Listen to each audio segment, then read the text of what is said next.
What an intriguing group of individuals you are. To a psychologist.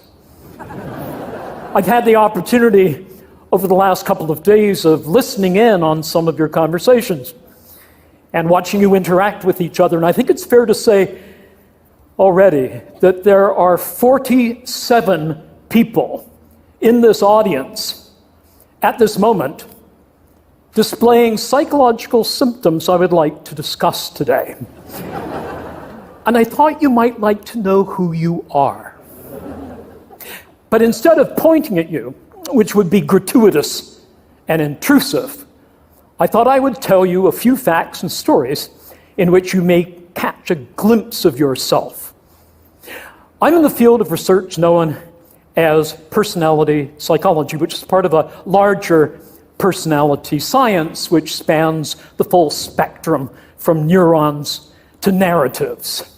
And what we try to do, in our own way, is to make sense of how each of us, each of you, is in certain respects like all other people, like some other people, and like no other person.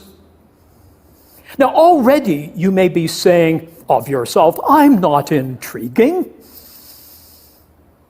I am the 46th most boring person in the Western Hemisphere. Or you may say of yourself, I am intriguing, even if I am regarded by most people as a great thundering twit. But it is your self-diagnosed boringness and your inherent twittiness that makes me as a psychologist really fascinated by you. So let me explain why this is so.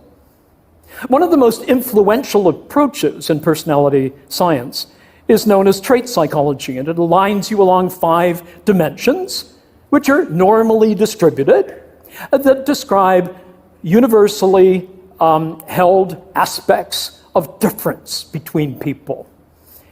They spell out the acronym OCEAN. So O stands for open to experience versus those who are more closed. C stands for conscientiousness, in contrast to those with a more lackadaisical approach to life. E, extroversion, in contrast to more introverted people. A, agreeable individuals, in contrast to those decidedly not agreeable. And N, neurotic individuals, in contrast to those who are more stable. All of these dimensions have implications for our well-being, for how our life goes. And so we know that, for example, openness and conscientiousness are very good predictors of life success, but the open people achieve that success through being audacious and occasionally odd. The conscientious people achieve it through sticking to deadlines, to persevering, as well as having some passion. Extroversion and agreeableness are both conducive to working well with people. Extroverts, for example, I find intriguing. With my classes, I sometimes give them a basic fact that might be revealing with respect to their personality. I tell them that it is virtually impossible for adults to lick the outside of their own elbow. Did you know that? Already some of you have tried to lick the outside of your own elbow. But extroverts amongst you are probably those who have not only tried, but they have successfully licked the elbow of the person sitting next to them. Those are the extroverts. Let me deal in a bit more detail with extroversion because it's consequential and it's intriguing and it helps us understand what I call our 3 natures. First, our biogenic nature, our neurophysiology. Second, our sociogenic or second nature, which has to do with the cultural and social aspects of our lives. And third, what makes you individually you, idiosyncratic, what I call your idiogenic nature. Let me explain. One of the things that characterizes extroverts is they need stimulation. And that stimulation can be achieved by finding things that are exciting, loud noises, parties, in social events here at TED, you see the extroverts forming a magnetic core, and they all gather together, and I've seen you. The introverts are more likely to spend time in the quiet spaces up on the second floor, where they are able to reduce stimulation and may be misconstrued as being antisocial, but you're not necessarily antisocial. It may be that you simply realize that you do better when you have a chance to lower that level of stimulation. Sometimes it's an internal stimulant from your body. Caffeine, for example, works much better with extroverts than it does introverts. When extroverts come into the office at 9 o'clock in the morning and say, I really need a cup of coffee, they're not kidding. They really do. Introverts do not do as well, particularly if the tasks they're engaged in, and they've had some coffee, if those tasks are speeded and if they're quantitative, introverts may give the appearance of not being particularly quantitative, but it's a misconstrual. And so here are the consequences that are really quite intriguing. We're not always what we seem to be, and that takes me to my next point. I should say, before getting to this, something about sexual intercourse. Although I may not have time, and so if you would like me to, yes, you would? Okay. There are studies done on the frequency with which individuals engage in the conjugal act, as broken down by male, female, introvert, extrovert. So I ask you, how many times per minute? Oh, I'm sorry, that was a rat study. How many times per month do introverted men engage in the act? 3.0. Extroverted men, more or less? Yes, more. 5.5, almost twice as much. Introverted women, 3.1. Extroverted women, frankly, speaking as an introverted male, which I will explain later, they are heroic. 7.5. They not only handle all the male extroverts, they pick up a few introverts as well.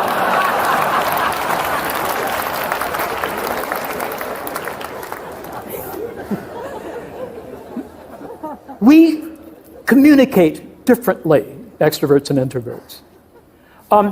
Extroverts, when they interact, want to have lots of social encounter punctuated by closeness. They like to stand close for comfortable communication. They like to have a lot of eye contact or mutual gaze.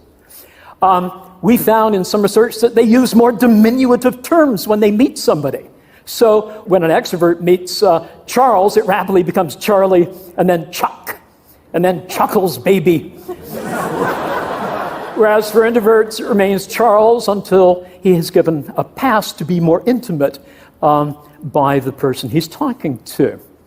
We speak differently. Extroverts prefer black and white, concrete, simple language. Introverts prefer, and I must again tell you that I am as extreme an introvert as you could possibly imagine. We speak differently. We prefer contextually complex, contingent, weasel word sentences, more or less, as it were, not to put too fine a point upon it, like that.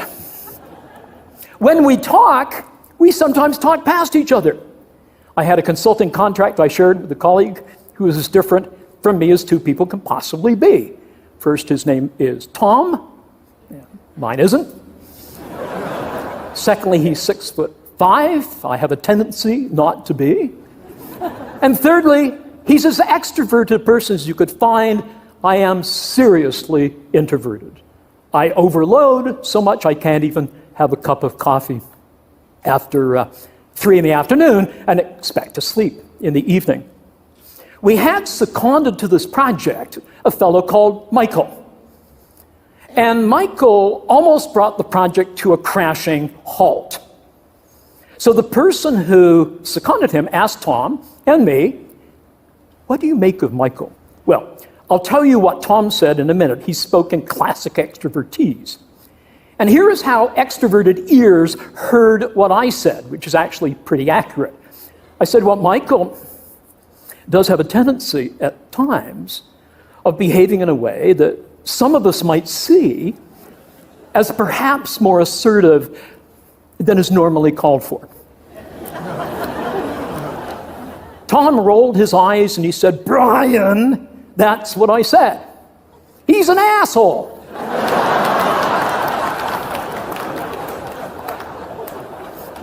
Now, as an introvert, I might gently allude to certain assholic qualities in this man's behavior, but I'm not going to lunge for the A word. But the extrovert says if he walks like one, if he talks like one, I call him one, and we go past each other. Now, is this something that we should be heedful of? Of course, it's important that we know this.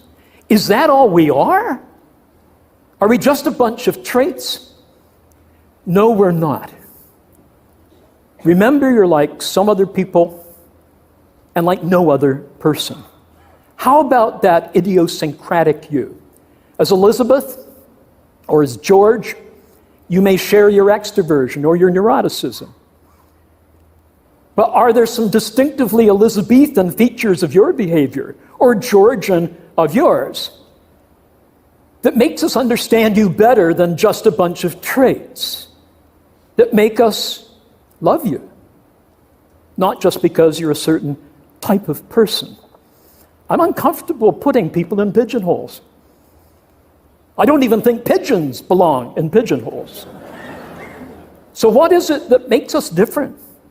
It's the doings that we have in our life, the personal projects.